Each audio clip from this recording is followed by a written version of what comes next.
Prime Minister. Thank you, Mr. Speaker. And, Mr. Speaker, first of all, I'm sure that the whole House will want to join me in paying tribute to our former colleague, Paul Flynn. He was an outstanding parliamentarian, a tireless campaigner, and championed his constituency of Newport West and Wales with energy and enthusiasm for over 30 years. Paul spent the vast majority of his career as a backbencher and wrote a helpful guide in his book, Commons Knowledge, How to be a Backbencher, before being made Shadow Leader of the House and Shadow Secretary of State for Wales. But of course he will be remembered for one of the great parliamentary quotes when he left Labour's front bench in 2016. He said, "Our glorious leader, in an act of pioneering diversity, courageously decided to give opportunities for geriatrics on the front bench." And this was so successful that he decided to create opportunities for geriatrics on the back bench. I'm double blessed. Mr. Speaker, this morning I had meetings with ministerial colleagues and others. In addition to my duties in this House, I shall have further such meetings later today. Stephen Doughty. Thank you, Mr. Speaker. And can I add my tribute to those words of the Prime Minister for my former constituency neighbour, friend and Welsh Labour colleague, Paul Flynn. He was a remarkable man. He will go down as one of the great parliamentarians of the last 40 years and was an inspiration to many of us. He gave me once a copy of that book when I was a teenager, so he must have seen something in me, Mr. Speaker. So I'm rebellious, maybe not quite as rebellious as him, but Mr. Speaker, he was a great man and he will be missed by all of us. Mr. Speaker, in the midst of political crisis, it is ever more important that we put our country first. With thousands of jobs at risk and with our international reputation in question, will the Prime Minister now stop playing Russian roulette, rule out no deal, and put a deal back to the British people so they can have the final say? Prime Minister. Can I say to the honourable gentleman, first of all, as he knows, that there are two ways in which it's possible to ensure that we don't see no deal. But one is to stay in the European Union, which is not what the referendum result said, and the other is to agree a deal. And what I'm working on at the moment is taking the view of this House of Commons about the concerns of the backstop in the deal and working with Brussels to resolve that issue such that this House will be able to agree a deal. Theresa Villiers. Mr. Speaker, this afternoon this House will debate anti-Semitism. And with that in mind, I quote from the statement of the Honourable Member for Enfield North, who explained Labour inactivity on this issue as that given a choice between the support of anti-Semites and ridding Labour of Jew hate, they have decided to side with anti-Semites. In the light of that, will the Prime Minister join me in urging Labour to rid their party of this scourge once and for all? Prime Minister. Can I say to my right honourable friend that I think this is a very important issue that everybody in this House should take seriously.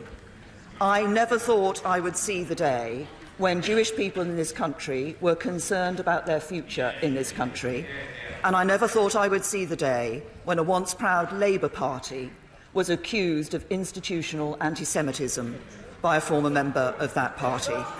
And it is incumbent on all of us in this House to ensure that we act against anti-Semitism wherever and however it occurs. It is racism and we should act against it. Jeremy Corbyn. Thank you, Mr. Speaker. Could I start by joining what you said on Monday in paying tribute to my friend and yours, Paul Flynn. He served in this House for over 30 years as member for Newport West. He was courageous, he was warm, he was witty. And as the Prime Minister pointed out, when he served briefly on the Shadow front bench, he came to the first Shadow Cabinet meeting and welcomed to me my diversity project to promote octogenarians to the Shadow Cabinet. His book on how to become an MP is absolutely a must-read. He was respected all across this House, and I think we're all going to miss his contributions and his wit and his wisdom. Our deepest condolences to his wife Sam and all of his family and all of his much wider family all across Newport and all across Wales. He was a truly wonderful man and a great and dear friend. I also hope, Mr. Speaker, that the House will join me in paying tribute to Baroness Falkender, who died earlier this month, and sending our condolences to her friends and family. When Marcia served with distinction as Political Secretary to Harold Wilson, She was subjected to a long campaign of misogynistic smear and innuendo, and I think she suffered a great deal as a result of it. And we should remember the great work she did as political secretary to Harold Wilson. The Prime Minister responded just now to a question on anti-Semitism. I'd simply say this. Anti-Semitism has no place whatsoever in any of our political parties, in our life, in our society. Mr. Ellis, be quiet now and for the rest of the session. You used to practice as a barrister. You didn't make those sorts of harumphing noises in the courts, or if you did, no wonder you no longer practice there. Jeremy Corbyn. As I was saying, Mr. Speaker, it has no place whatsoever in our society or in any of our political parties, and my own political party takes the strongest action to deal with anti-Semitism wherever it rears its head. Mr. Speaker, last week an EU official said the UK government was only pretending to negotiate, adding there was nothing on the table from the British side. So with just 37 days to go, can the Prime Minister be clear what will she actually be proposing today when she travels to Brussels? Prime Minister.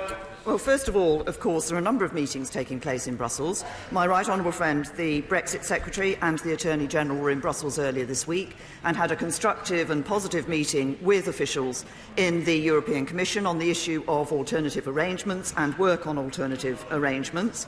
The issue that I'm taking to Brussels is the one I've been speaking to EU leaders about over the last few days, and that is the concern that was expressed in this House of ensuring that we could not find ourselves in the current backstop indefinitely. There are a number of ways that I've identified on a number of occasions at this dispatch box to deal with that. I've referenced the work on alternative arrangements. There is also the options of an end date or a unilateral exit mechanism, legal work, What matters in all of this is legally binding changes that ensure that we address the concern that has been raised by this House. That is what I will be discussing with the European Commission and will continue to discuss with them and European Union leaders.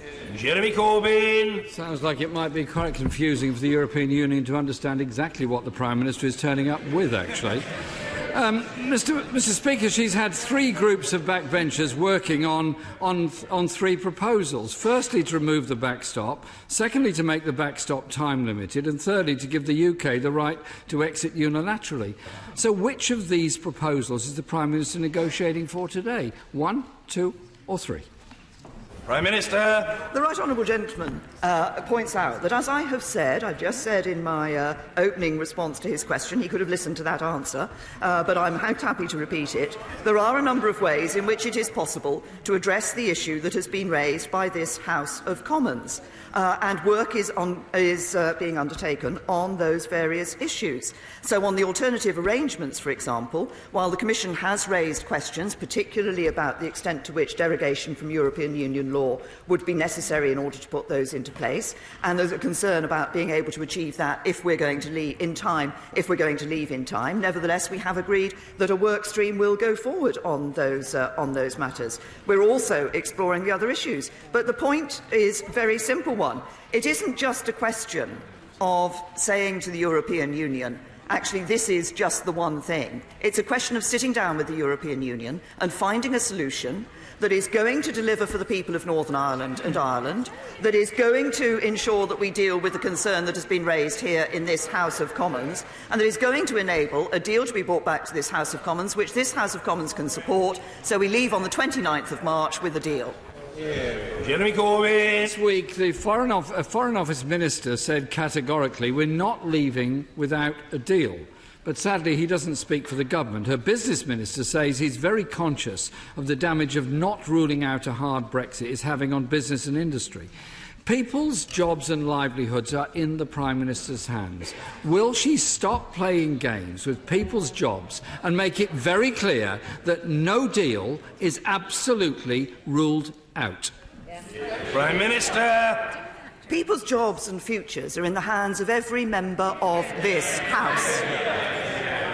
Once again, the right honourable gentleman could have listened to the answer that I gave to his honourable friend in the first question that he asked.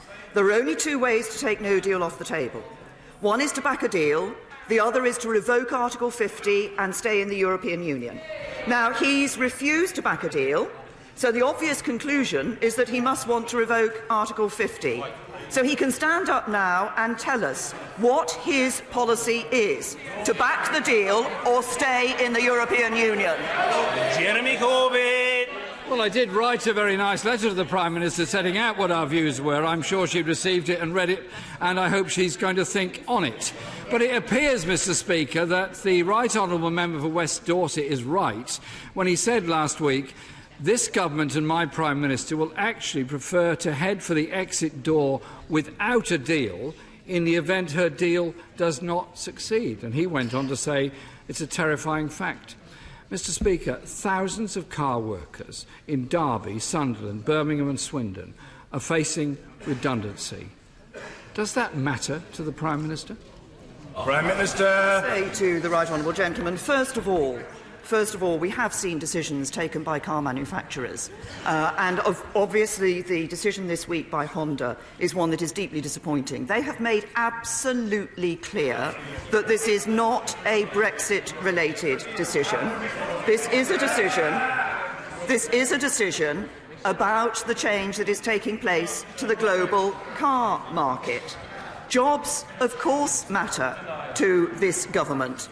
And while the right honourable gentleman wants to talk about jobs, perhaps he would like to change the habit of a lifetime and stand up at that dispatch box and welcome the excellent job figures under this government that we've seen this week.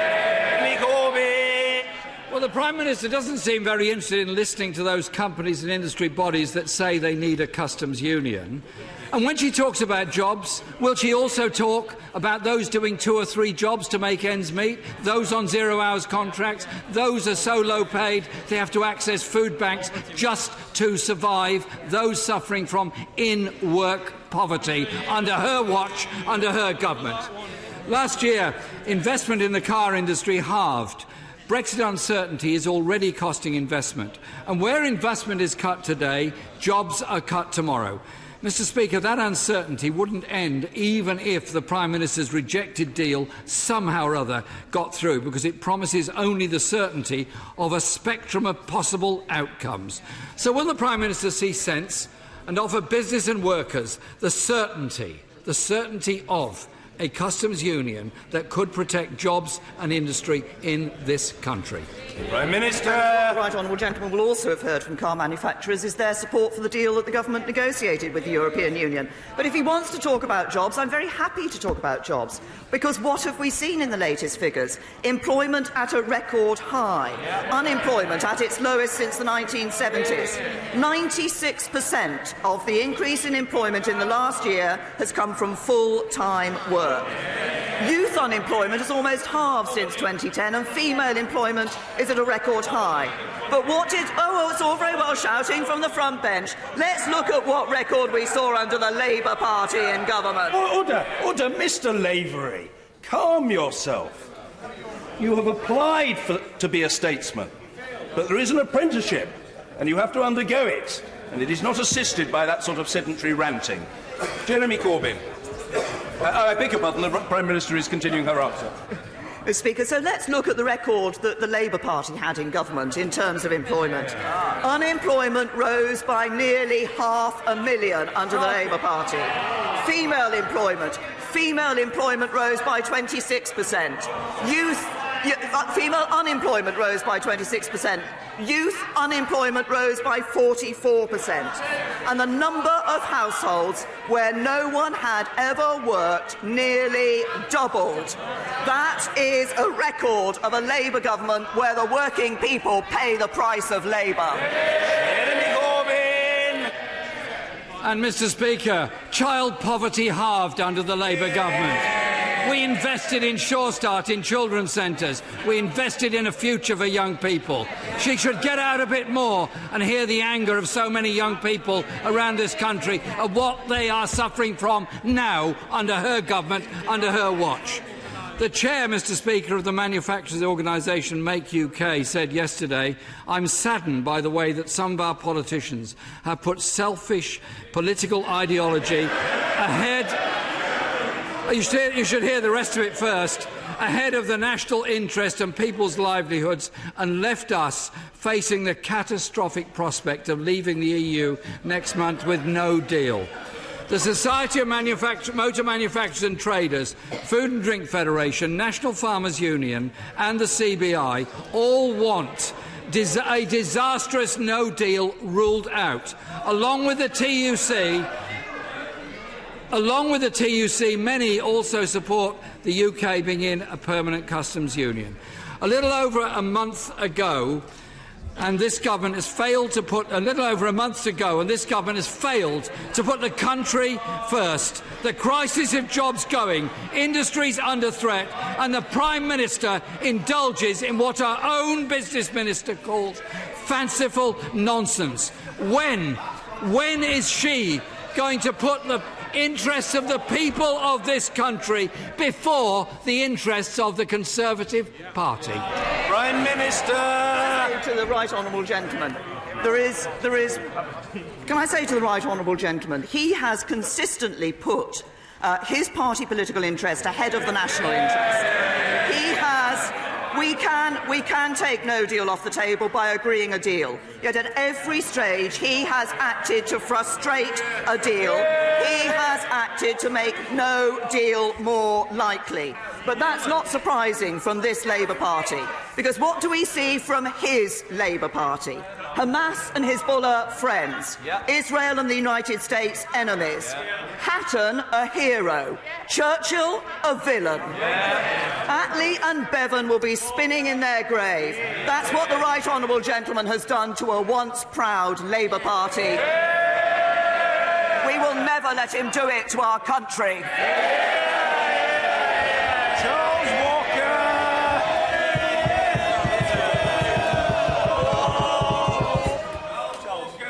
Thank you, Mr. Speaker. My right honourable friend will know from Shelter that many people in receipt of benefits are blocked from renting in the private sector. These people are often carers or have a disability. I know Number 10 is working with Shelter to resolve this problem. Will the Prime Minister give all her officials her support to resolve this pressing issue? Prime Minister! Say to my honourable friend, he's absolutely right to raise this issue. We are working with Shelter on it. I do urge that work to go ahead and to be to a fruitful conclusion. Can I also say to my honourable friend that actually this is an issue that one of my local councillors, Stuart Carroll, has raised with me, and I know he has come in to work with Number 10 as well on this issue. It's an important issue. We're working on it, and we look to find a satisfactory resolution of it soon. Ian Blackford. Thank you, Mr. Speaker. Can I associate myself with the remarks of the Prime Minister and the Leader of the Opposition for the sad death of Paul Flynn? He will be missed by many, and thoughts and prayers are with Sam and his family. He was a unique and a truly gifted parliamentarian. It was a pleasure to serve on a committee with him. It was a pleasure to have known him. Mr. Speaker, Westminster is broken. We are in the middle of a constitutional crisis on the brink of a Brexit disaster. And yet, this place is at war with itself. The Tories and the Labour Party are imploding. Scotland deserves better. We need a way out. Time is running out. Will this House get to vote on the Prime Minister's Brexit deal next week? And if not, when? Prime Minister! To the right honourable gentleman.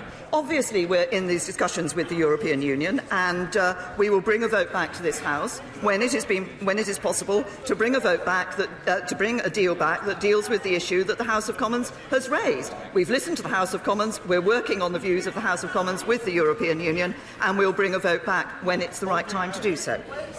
Ian Blackford. Mr. Speaker, quite simply, that is not good enough. Time is running out. 3,500 jobs lost from Honda.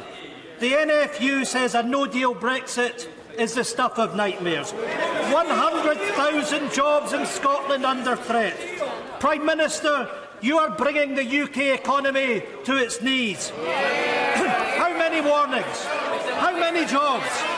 How many resignations will it take the Prime Minister to stop this madness? If you don't act, Prime Minister, Scotland will. Prime Minister! I say say to the right honourable gentleman? We see debt down, deficit down, jobs up, taxes down. Oh, taxes down. Not in Scotland, of course, where the SNP are putting taxes up. And if he says it's not good enough, I'll tell him what's not good enough. It's an SNP that wants to take Scotland out of the United Kingdom, knowing full well that being a member of the United Kingdom is worth £1,400 every year for each person in Scotland. He talks about damaging the economy. The only people who are going to damage the economy in Scotland are sitting on the SNP benches. Leo Doherty! Thank you very much, Mr. Speaker. Will my right honourable friend, the Prime Minister, join me in thanking the Home Secretary for making it very clear that those who join or support terrorist organisations abroad do not deserve British citizenship, and that this government is not a soft touch for terrorists? Well, can I say to Minister? I think it is an important message for us to give, that we're very clear that we will take action against those who are involved in terrorism.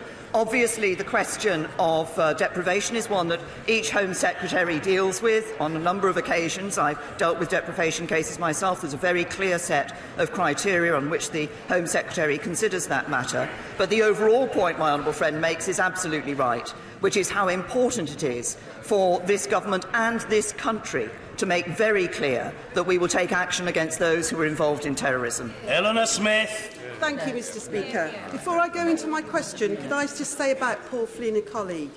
I went to Bangladesh with him and him and his wife, and it was absolutely lovely. He's a very nice person who surely will be missed. Can I give my condolence to his wife, Sam, and hopefully she'll get in contact with me as soon as we can. Thank you. Right. Prime Minister.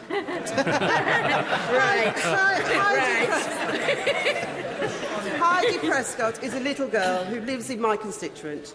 She was born with a rare muscular wasting spinal disease called spinal muscular atrophy.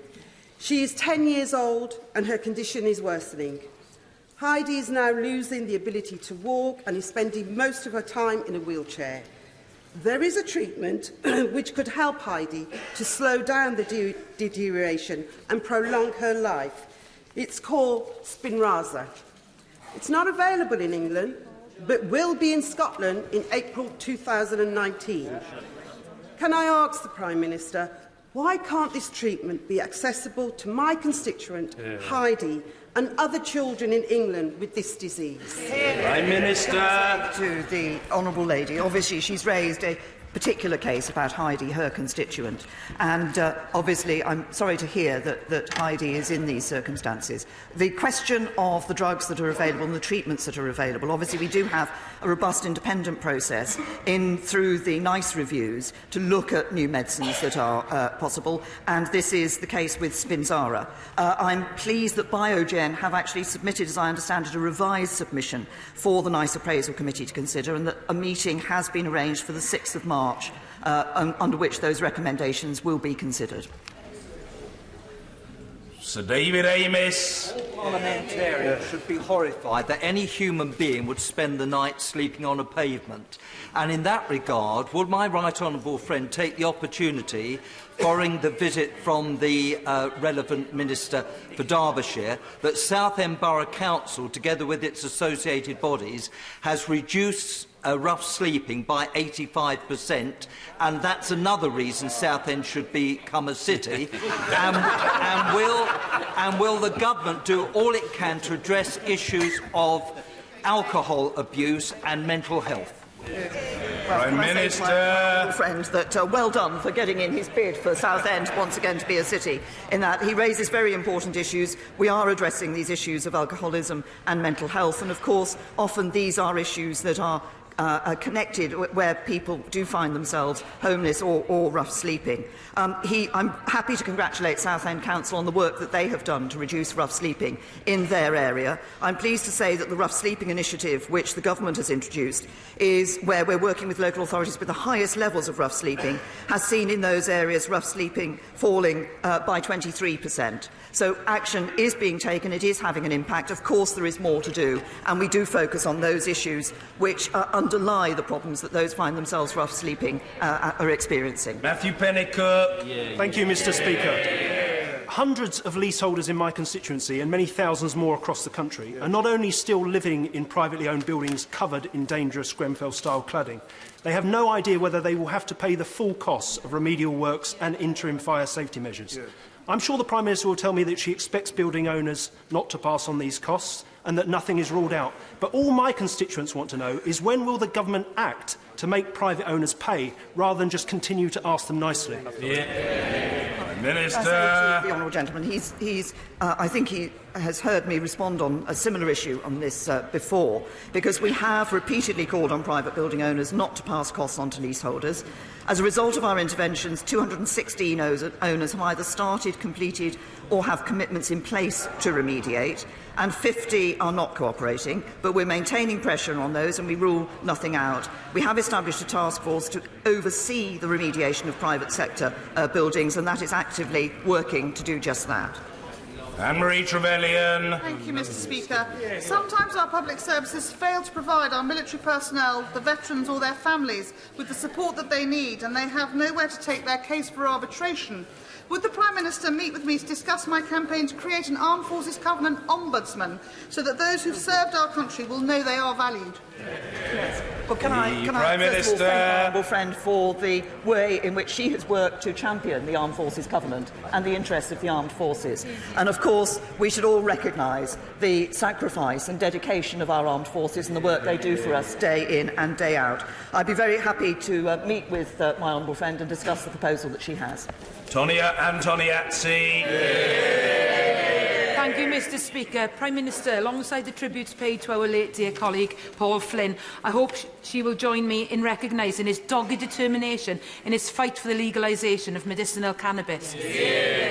Since November, however, the rescheduling of medicinal cannabis hasn't changed anything. Not a single new NHS prescription has been issued, causing the families of children with epilepsy, in particular, unbearable suffering. It's evident that someone somewhere is blocking it.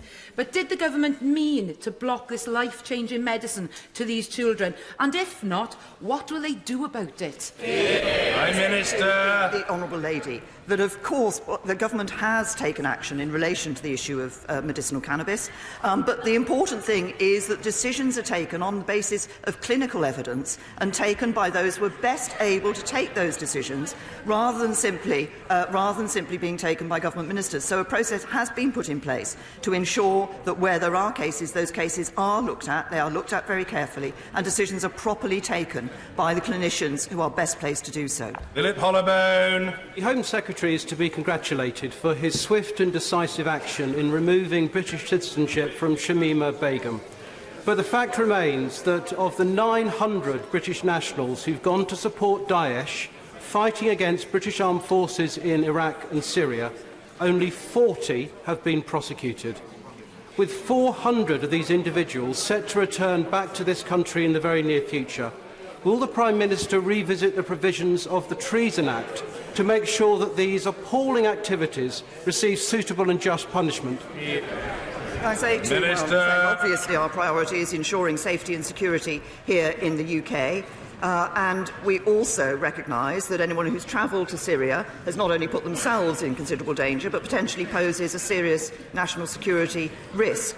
And any British citizen who does return from taking part in the conflict must be in no doubt they'll be questioned, investigated and potentially prosecuted. It is right that we follow that process, but I'm sure my honourable friend will also accept that one of the issues in looking at prosecution is ensuring that there is evidence to enable prosecution to take place. But decisions on how people will be dealt with are taken on a case-by-case basis to make sure the most appropriate action is taken. And of course, what we are doing is ensuring in every decision that we put the protection of the public and the safety of the public first. Tom Brake. The Prime Minister is correct. History will judge us all. History will judge us all. and those in positions of authority will be particularly harshly judged. People like the Prime Minister and the Leader of the Opposition for dividing the country and dividing their parties. So will the Prime Minister finally rule out no deal and stem the bloodletting in British jobs, dismiss the nonsensical notion of a jobs-first Brexit, and extend Article 50 to enable the people finally to vote on what is the sole justification that she sees for backing Brexit, and that is the will of the people? Can I say to the Prime Minister, if he is so concerned about ensuring that we don't leave the European Union without a deal, then he has a simple route through it, and that is to back the deal that the government brings back from the European Union. Sir Oliver Heald. Prime Minister join me in paying tribute to my old friend Steve Diamond, a haemophiliac sufferer who was infected with blood which was contaminated. He fought bravely for many years, over 20 years, showing great bravery and also resilience, and was supported throughout by his wife Sue. He was very grateful when the inquiry was set up, the Langstaff inquiry.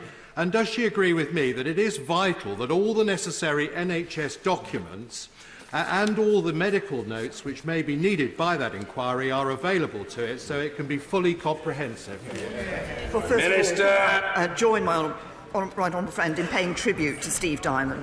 The contaminated blood scandal was an appalling tragedy. It should never have happened, and it's vital that victims and their families who've suffered so much get the answers and justice they deserve. And they've waited, as we all know, they've waited decades for this. I'm assured by the Department for Health and Social Care that they have sent thousands of documents to the inquiry already and will send more when necessary. But we are committed to being open and transparent with the inquiry, and we have waived the usual legal privileges to assist the process. It's important that this inquiry is able to get to the truth. Phil Wilson. Prime Minister, since 2010, Conservative governments have taken £6 billion out of the North East. Can we have it back, please? Prime Minister. Can I say to the honourable gentleman, this is a government. This is a government that is ensuring that we're working across the whole country, that we're delivering an economy for everyone across the whole country. And he talks about billions of pounds in relation to the North. He might just want to reflect on the £13 billion being put into transport in the north of this country. Ricklefield. Prime Minister, join me in welcoming Councillor Anne Meadows, who has today left the Labour Party in neighbouring Brighton Hove, has crossed the floor, joined the Conservatives, who are now the largest group on Brighton Hove Council. And the reason Councillor Meadows has left the Labour Party is because of the rise of anti-Semitism and bullying that she and her colleagues have experienced under Momentum activists.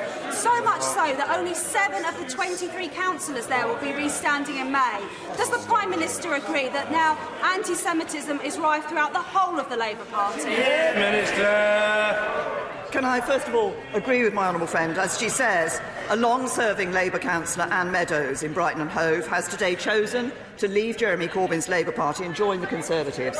And that's due to the bullying and anti-Semitism she has received from Momentum and the hard left. And that's the harsh reality that decent, moderate Labour councillors are having to face every day due to Jeremy Corbyn's failure to stand up to bullying and racism in his party. And we welcome her with open arms into the Conservative Party. I'm sure she will be an excellent Conservative councillor. Rosie Duffield. Thank you, Mr. Speaker. I have a constituent who is left doubly incontinent following a serious and very violent sexual assault. She previously had a lifetime award of disability living allowance. However, recent PIP assessments have concluded that she is not entitled to DLA or the mobility components of PIP, despite this extremely difficult condition dominating every aspect of her daily life. Will the Prime Minister please ask the Secretary of State to look urgently at the DWP's failure to recognise the impact of this very serious condition? Prime Minister. Recognise that I'm not able to respond to the individual details of the case at the dispatch box, but I will I will ensure that the Department for Work and Pensions and the relevant minister looks at that case and responds to the honourable lady. David Tredinnick. Improving mental health care has rightly become a priority for the government. But can my right honourable friend, the Prime Minister, tell us, is the government doing anything to improve the situation concerning mental health for NHS staff who are hard-pressed and deserve support? Well, Minister raises an important point, because obviously our dedicated NHS staff day in and day out are delivering unwavering commitment in caring for us all, and obviously it is necessary that we ensure that their mental health is looked after. We're setting up a dedicated mental health support service which will offer NHS staff confidential advice and support 24 hours a day. It'll be staffed by qualified professionals who have had training in situations that are unique to the National Health Service, and will ensure that mental health referrals from either a GP or an occupational health clinician for NHS employees are fast-tracked. It's right that the mental and physical well-being is at forefront of our health service. It's right that we are taking this action to support our dedicated NHS staff. Caroline Lucas. Thank you, Mr. Speaker. The Local Government Association has identified a potential £1.6 billion deficit for special needs education, but the government's responded with a paltry £350 million. So as a result, head teachers in my Brighton constituency are literally having sleepless nights. Vital reading programmes for children with SEN are being cut. Crucial support staff are being lost. So instead of repeating her usual line on schools' funding, will she agree to meet a delegation of head teachers from Brighton so she can hear direct from them about the real pain that's being caused? I say to the Honourable Lady, first of all, I'm sure the Honourable Lady will look forward to working well with the largest group on Brighton and Hove Council now, the Conservative group on Brighton and Hove Council. She raises this issue about education funding. She refers to answers I've given in the past, because we have been putting more funding into education. We have been doing that in a number of ways. We have announced extra support, as she said, for children with complex special educational needs, and that's building on the £6 billion which is in place for that this year, the highest level on record. The Honourable Lady says it's not enough, but it is the highest level on record, and we are also putting money into new school places and better facilities for children with special educational needs. Robert Goodwill. Thank you. Communities up and down the country are installing defibrillators. The village of Brompton in my constituency has one in a former telephone box, a stone's throw away from the main road, but not directly visible from it. Does the Prime Minister think it would be a good idea if we had a nationally approved defibrillator road sign so that these life-saving devices could be quickly accessed in the event of an emergency? Prime Minister. Can I commend the action being taken in my right honourable friend's constituency? I see the same action being taken in my constituency of people ensuring that defibrillators are available. He's raised a very interesting point, and I'll ask the Department of Transport to look at it seriously. Lyndon. Thank you very much, Mr. Speaker. Recent research from the charity Bliss shows that 2/3 of dads have to return to work whilst their premature or sick babies are still in the neonatal intensive care unit. So if the Prime Minister thinks this is unjust, will she work with me to ensure that we change employment law and make sure that the dads and parents of premature babies like myself get the support they need to support their families? Minister. Can I say to the gentleman, obviously, I know this is an issue that's close to the heart of many members, but particularly close to the heart of the honourable gentleman. And I know that he has met with ministers to discuss this issue last year. Officials in Bays are undertaking what is a short, focused internal review of provisions for parents of premature, sick and multiple babies to obtain an understanding of the barriers to participating in the labour market. They're working with organisations such as Bliss, The Smallest Things and Tamba to better understand these issues, and they've held focus group with a number of parents, and they've offered to discuss the conclusions that are reached with those interested parties in due course, and I'm sure we'll be happy to meet with the honourable gentleman to discuss this and taking this forward. Thank you, Mr. Speaker. The Prime Minister will be aware that the British Army has engaged in a recruitment campaign in Commonwealth countries. However, it is the case that only after soldiers have signed up for minimum 4-year contracts do they find out that they are not allowed to bring their children to this country. Given that these are brave women and men who are prepared to put their lives on the line for us and our country. I hope the Prime Minister will agree with me that this is something that needs to be looked into urgently. Will she therefore kindly agree to meet with me and others concerned to see how this matter can be progressed? Minister. My right honourable friend, that the issue, I'm aware of the issue that he has raised. I'm told by the Ministry of Defence that they do make sure that information is available to individuals about what their situation will be. But I know that this is a matter that obviously crosses, it's not just of concern to the Ministry of Defence. Obviously, the issue of the immigration rules rests with the Home Office as well. And I will certainly meet with my right honourable friend and discuss this issue. Cunningham. Thank you, Mr. Speaker. 70% of flights are taken by 15% of the population, yet the Tees Mayor has just spent up to £90 million of taxpayers' money buying an airport when most people across the area can't get a bus home after 6:30 at night. Could you help them out? Prime Minister! Can I say to the honourable gentleman, I recognise the importance of buses to our communities. We've been spending £250 million every year to keep fares down and maintain an extensive network. And the honourable gentleman might like to know that actually since 2010 we've seen 10,000 new routes across the North and the Midlands, and live local bus services registered have increased 15% in just the last 2 years. Roger Gale! Speaker, Paul Flynn was in his time a valued member of the United Kingdom delegation to the Parliamentary Assembly of the Council of Europe. And I know that colleagues on both sides of the House who serve on that body would like to join others in expressing our condolences to his family. Mr. Speaker, my armed forces constituents will be pleased to know that with effect from the start of this year, ex-service men and women will receive ID cards. Will my right honourable friend join me in expressing the hope that in time that card will become a passport to public recognition of some of the bravest and finest in our country? Prime Minister! To my honourable friend, we owe a huge debt of gratitude to the ex-forces community, and we are working hard, as he's indicated, to ensure that they receive the support that they deserve. As he says, any personnel who left the military since December 2018 will automatically be given one of these new ID cards, which will allow them to maintain a tangible link to their career and in the forces. But as my right honourable friend, the Minister for Defence People and Veterans, said, these new cards celebrate the great commitment and dedication of those who have served this country. And I hope they can provide a further link to ex-personnel and the incredible community around them. And I hope they will, as my honourable friend says, be a sign of the incredible valour that those ex-servicemen and women have shown. Angela Eagle. Thank you, Mr. Speaker.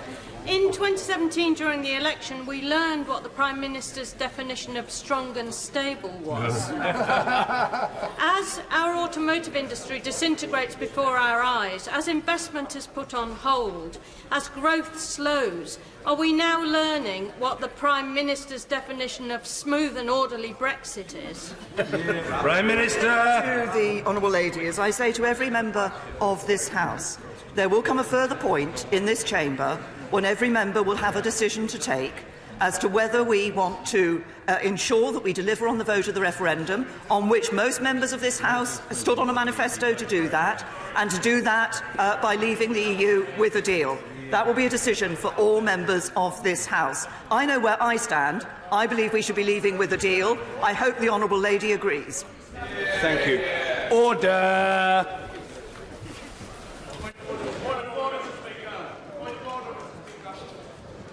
No, point of order will come after the urgent questions. We have urgent questions and then there will be an opportunity for points of order if people wish to raise them.